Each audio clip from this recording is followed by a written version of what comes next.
they would just be happy as fucking clams. Because all they really want to know is how, quote-unquote, famous people, public figures, what they're doing, who they're fucking, what clothes they're wearing this year.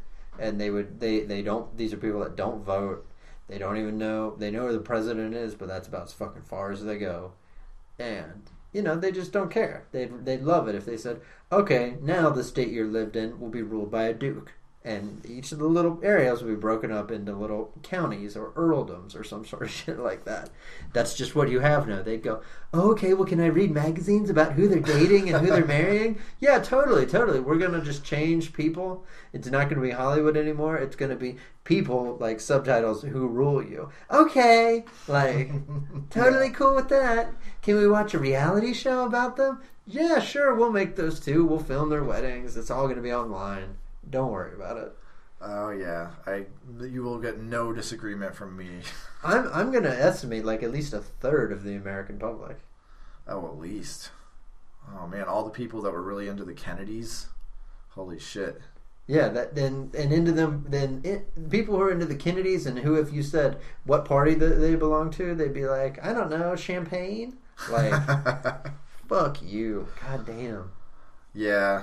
So. And regarding dumb people, too, as you may or may not know, I'm really interested in... I think it's a fun goof. I just like talking about the zombie apocalypse, the upcoming, inevitable zombie apocalypse. And really, the zombie apocalypse is a great metaphor for different things. There probably won't really be zombies, like true movie zombies that are walking undead type things. Mm-hmm. Maybe. Maybe some virus thing will happen that makes that. I doubt it. I don't think that's really possible. But the zombie is a metaphor for all the other real things that can be problems. The zombie apocalypse can be a metaphor for, say, a nuclear holocaust. Or let's say if some sort of new virus like Ebola, except super Ebola, spreads. Yeah. And the thing I usually like to think of it as a metaphor for... stupid people. And in that regard, an idiocracy kind of thing. The zombie apocalypse is among us now. It is a constant danger. It's at your doorstep. I just see myself as with my group of friends, as sort of the heroes in a zombie movie, walking around and interacting with the zombies on a daily basis. Just and especially the class of zombies that likes to wear pajama pant bottoms everywhere or text right in the middle of a conversation. Oh, how easy fodder they will be. That's what it looks like to me. I see a lot of similarities. I think it's a fun little joke I like to tell once in a while. It's a fun avenue I like to go down once in a while. Oh yeah. The zombie apocalypse is here, and the zombies are stupid people. And maybe it's a mind virus that spread because of celebrity narcissism and Hollywood media and shit. Maybe there's... I've heard people say before that mind viruses could be a thing. Memes, Yeah. Ideas can spread much like a virus can. Making the culture dumber as a whole. Could be like a virus, like an outbreak. Well, I think, again, just to be sort of serious about it, I think this whole, zombie stuff and how that's been a thing for a while now in the culture. I think part of it is just having a sense of normlessness, you know what I mean, and being able to do a lot more shit than you would normally be able to do, or just sort of doing things that wouldn't be part of your routine.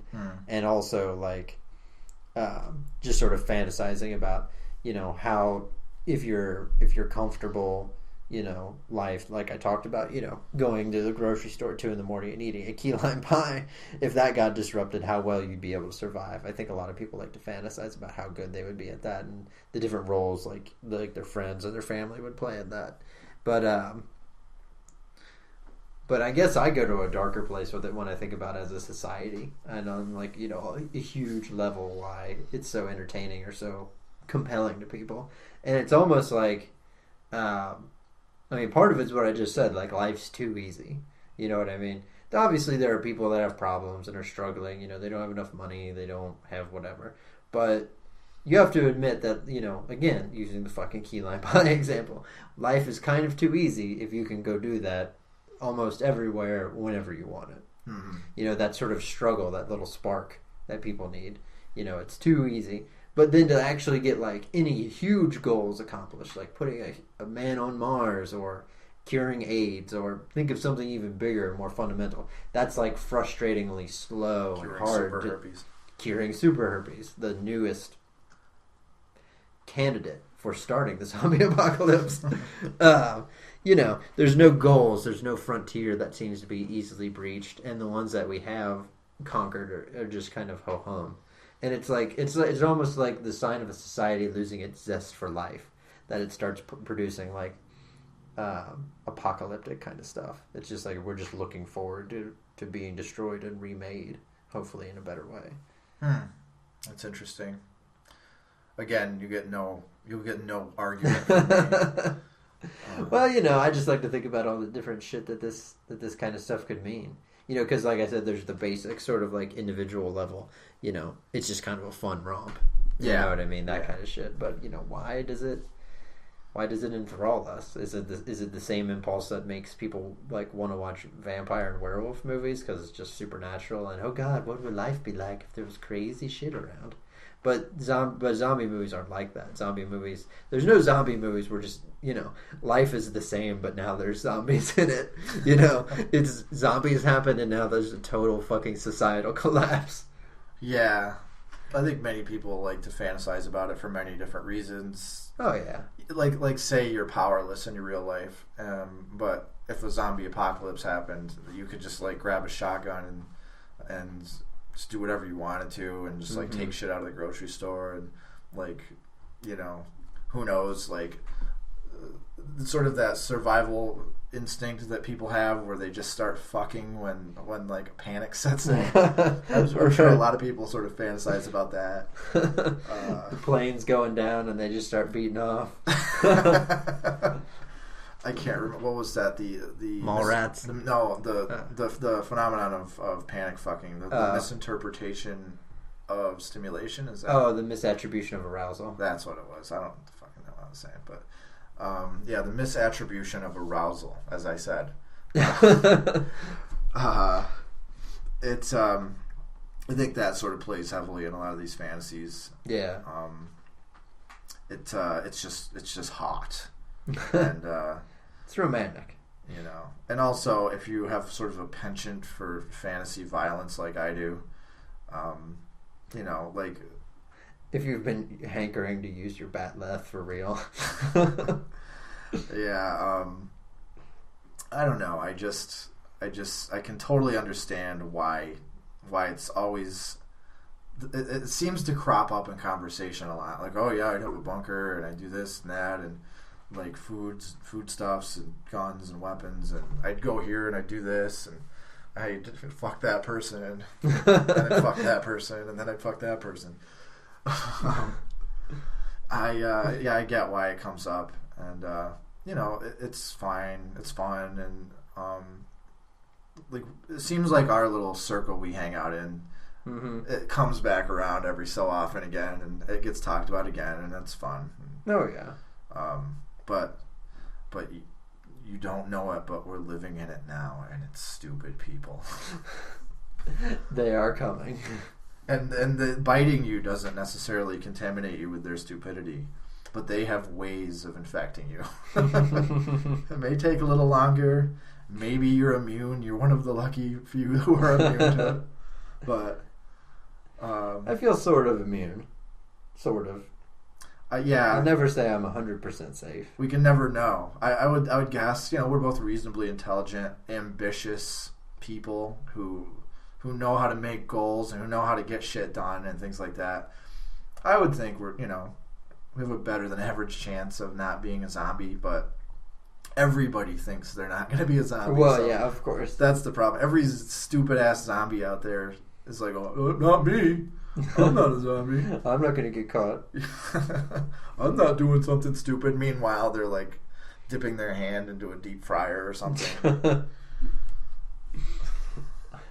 Using gravity as a contraceptive. The classics, really. So, that's the metaphor that I see. And even the CDC has used zombie apocalypse for some of their literature. It's sort of a fun way of getting people to read about modeling pandemics and stuff. Yeah. So, and that's fine. It's a metaphor. And the critics out there who were literal douches of it, again, you're being a literal douche, and you can go suck a bag of donkey dicks. There are people that critique that? Yeah. Seriously? Yeah. There's always a bunch of douchebags that criticize everything. And in this case, they said that it was sort of a stupid idea. It was a bad comparison, and it was the wrong direction to take for whatever reason. It wasn't realistic enough, or it wasn't serious enough, or some dumbass thing. That sounds like people that people that saw it or read it and said that it wasn't serious enough or realistic enough. Like, if those kind of people ever watch or read fiction, they should shut the fuck up. Like, that's what I love, is when somebody watches a vampire movie or a Transformers movie, like, oh, it was very realistic. Oh, really? What part? The sentient robots? Like, the sexy sentient robots. There you go.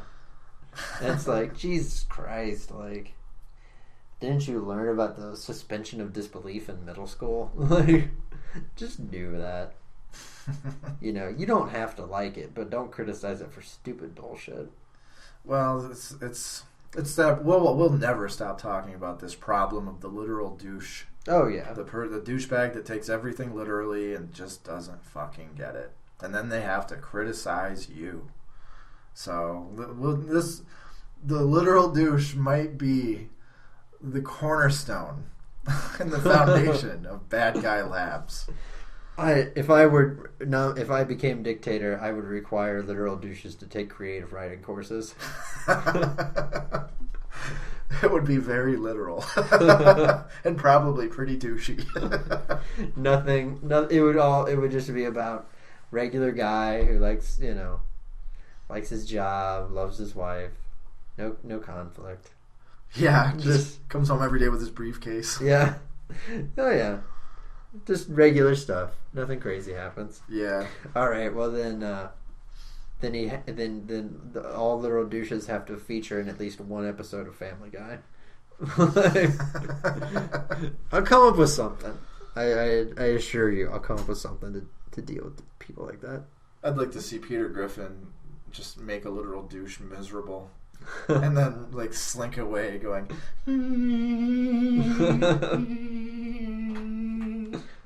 Or use Brian. That would be good too. Since it's talking dog. Well, yeah. How dare you? I see literal douches in many places, and one of them. It's like a sixth sense. I see literal douches. I see dumb people. There's a subset of literal douche who is the overly safe person. And they also irritate the shit out of me. Someday I'm going to meet the perfect storm of person who's overly safe and who texts while you're talking to them. but 100% perfunctory messages. they're recited. They're texting a recipe from memory or something like that. And they're also wearing pajama bottom pants. And they haven't bathed in days, and they don't wear deodorant or brush their teeth. This super annoying person. Are we just talking about an autistic person? How dare you, sir? How dare you? I know. Man. You are a bad guy. Yeah, I can't help myself. But the safety thing, that annoys me a lot because it's possible to be too safe, and the assumption gets made the more safety shit you do, the better. Just keep going forever and ever. No, there's sort of I guess that would be a bell curve or something similar to a bell curve where you don't want no safety because then you're down on that left side where it's way down and shit's gonna happen. Right. And then you get into the middle area where we have safety gear and safety regulations, and where being prudent, that's a good area to be. And then you have these safety douches. Like, it's all right to say that, you know, like, people that work around fryers should wear heat-resistant gloves. Yeah, like, bounds of reason. But then you get to this area where you have the argument that you should wear walking helmets. And this is not something I made up. I think it was a Swedish study. And I originally saw this, too, because there was a guy who wrote a book called The Year of Living Biblically, and he did a TED Talk about he was trying to live as safely as possible for some given amount of time, and one of the things he stumbled upon was... What did the Bible have to do with it? Well, he writes other shit. Like, he does, like, for one of his experiments, he lived biblically. Oh, and then I gotcha. another one of his experiments, he lived this other way. Gotcha. And I think it was safety-oriented. But he mentioned in his talk about this walking helmet and how I want to say Swedish, and I'm sorry if I got the country wrong, but like they basically researched it, I guess, and they invented walking helmets, and their conclusion was that lives would be saved every year if everybody wore a helmet basically just all the time. And like, how many people want to fucking do that? Sounds like a Christmas gift. Yeah, you know what I'm getting for Christmas this year. You're getting that inflatable helmet I showed you. Yeah, you should probably mention, because I hadn't heard about it until you mentioned it. Oh, it was funny. It finally made its way onto like CNN, so probably more people saw it. But it's this weird sort of... It's supposed to be a bike helmet. It's not advertised as a walking helmet, but it's basically like the people who made it wanted to take the principle of the airbag and turn it into a helmet. So basically, it's like a collar that you wear. So, you know, it's not blocking your view. You don't look like... Well, you don't look like a total douche. I was about to say you don't look stupid, but you probably do look stupid. And yeah, somehow there's a sensor that knows when you're falling or something like that, and it deploys the airbag in like less than a second, like a fraction of a fucking second. And you just look hilarious. So...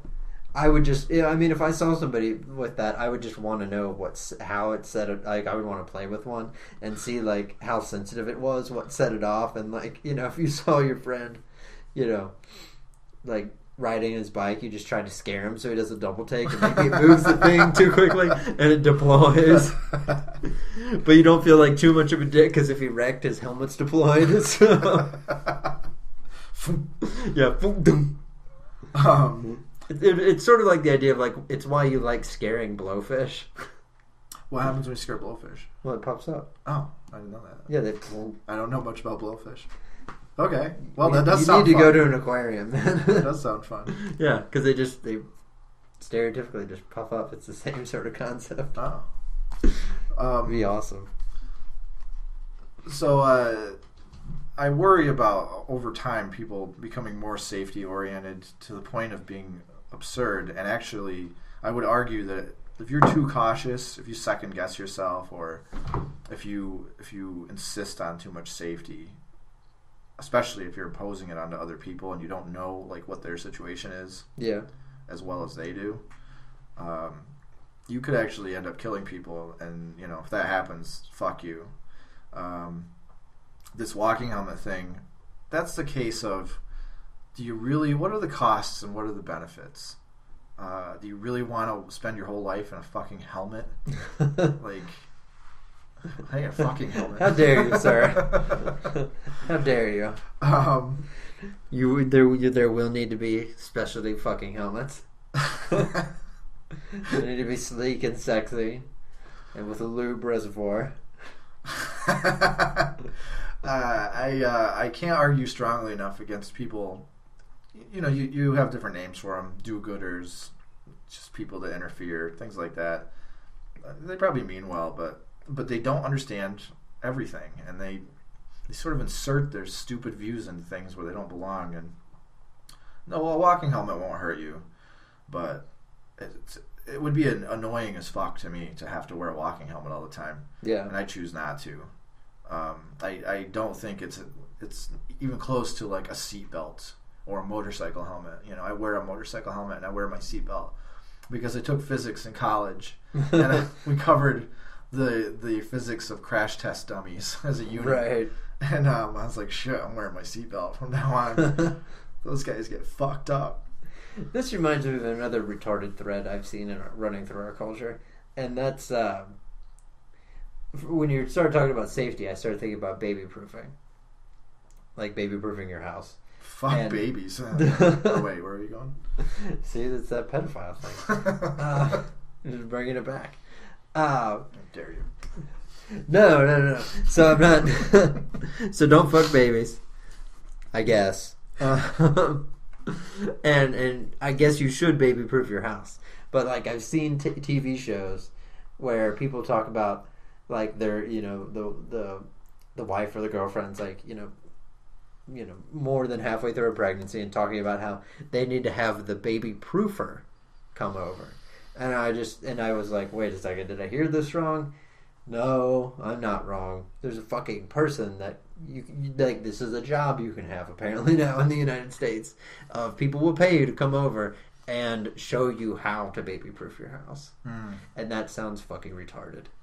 And I'm not sorry for calling that retarded because it is. Like, guess what? It's called the internet. Look up baby proofing if you really don't know how to baby proof your house. And then do it. What the fuck is the internet? That's one of my favorite lines ever. The internet is a communications tool used the world over. The best thing is to say that on proofing. a Facebook comment thread. If people are talking about, well, you should look it up sometime. Where? Google. What the fuck is Google? Like, that would be. It's awesome to use that same thing. Like, what the fuck is the internet? Anyway. So baby proofers will come over. It sounds a lot like life coaches, which sounds a lot like bullshit to me. Or from hoarders, like professional organizers. Oh yeah. Like they always interview. There's always a psychiatrist or psychologist, and you go, all right, well that's legit. And then it's like the next person. I'm so and so, the certified professional organizer. And so there was a host of objections I had while watching the show. First of all, that you could be a professional organizer, and secondly, that you could be certified in organizing. That there's some sort of body of organizers, and you can take a test to demonstrate your organizational competency. Oh, it's fucking amazing. Well, I guess all the problems are solved then. Yeah, I mean, service-based economy, man. So we've solved the problem of hoarding. There should be no hoarders. Just hire a professional organizer. Then hire a professional shopper who just buys all the stuff you need, so that way you aren't out and about and you decide that 13 dozen teddy bears is probably the right amount of teddy bears to have this month. Right.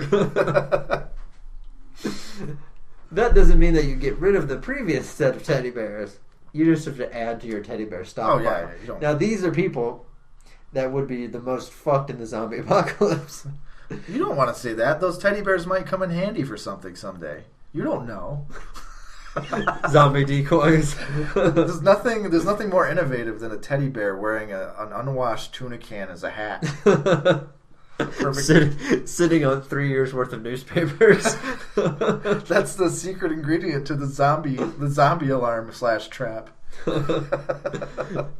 See, that's where that hoarding impulse maybe goes a little bit better, is the people that actually buy like water and food that keeps for the zombie apocalypse, and you're like, oh fuck, they're doing hoarding slightly better than the rest of those people. Well, that's just another brand of crazy. Now, I'm all for keeping your larder full and your powder dry, but if you're one of those people, that's another TV show, by the way, about... There is? I think it's called Doomsday Preppers.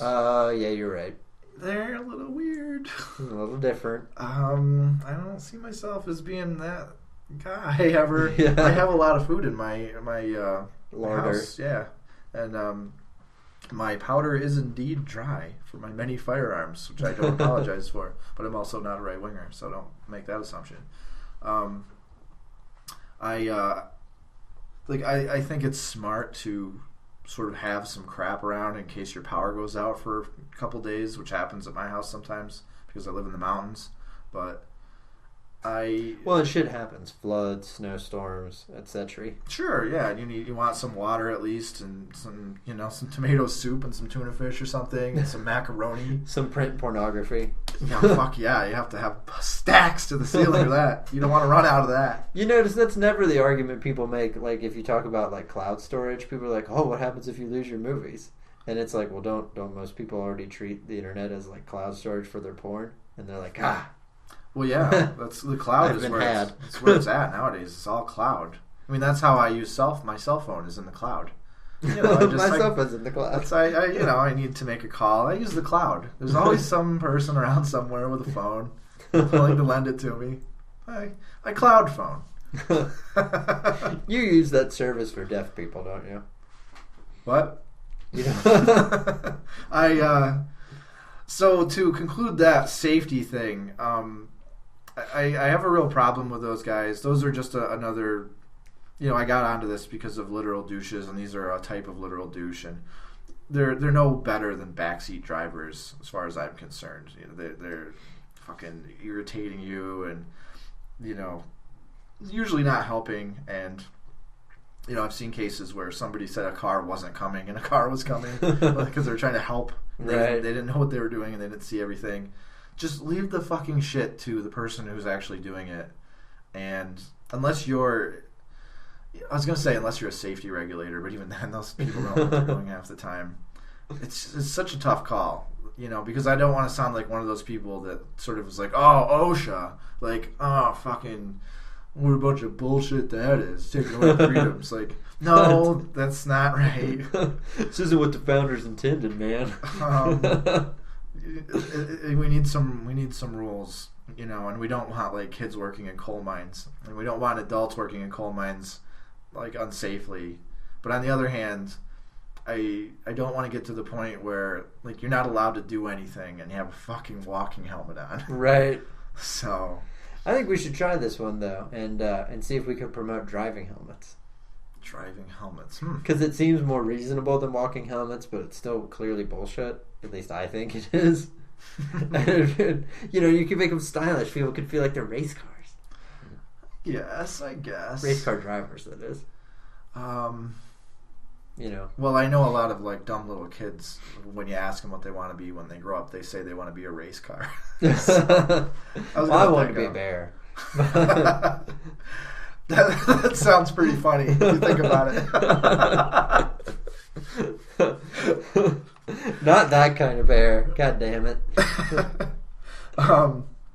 So, you literal douches out there, don't be literal douches. Don't be safety douches. And I'll come up with another don't be this kind of douche in the near future, I'm sure. But I think that nicely and neatly wraps everything up for us. I think we've completed yet another fine episode. I hope you've had fun with us. Remember, don't worry about shit so much. Feel good about yourself if you're not hurting anybody else. And chill the fuck out, even if other people don't want to. Yeah, just keep all that in mind. And, we appreciate you listening to our show. And help us spread the word. Tell a friend about the show. We rely heavily on your contributions to keep our facility going. I mean, we need the backup generators to come on because we don't have any other source of electricity. We're just fucked otherwise. So, you're listening to our show. If you like it, please subscribe to our YouTube channel. You'll see on the right-hand side that you can find us on Facebook and Twitter. On Facebook, we are Bad Guy Labs, and on Twitter, we are at Bad Guy Labs. And, of course, you can always email us at BadGuyLabsChannel, no spaces, no dashes, no periods, at gmail.com. And also would like to say thank you to the Greeks for providing our intro and outro music. You can check them out via some links on our Facebook page. And until next time, I am Cole Koenig, and on behalf of Jason Emerson, I'm saying die screaming, or enjoy being a bad guy.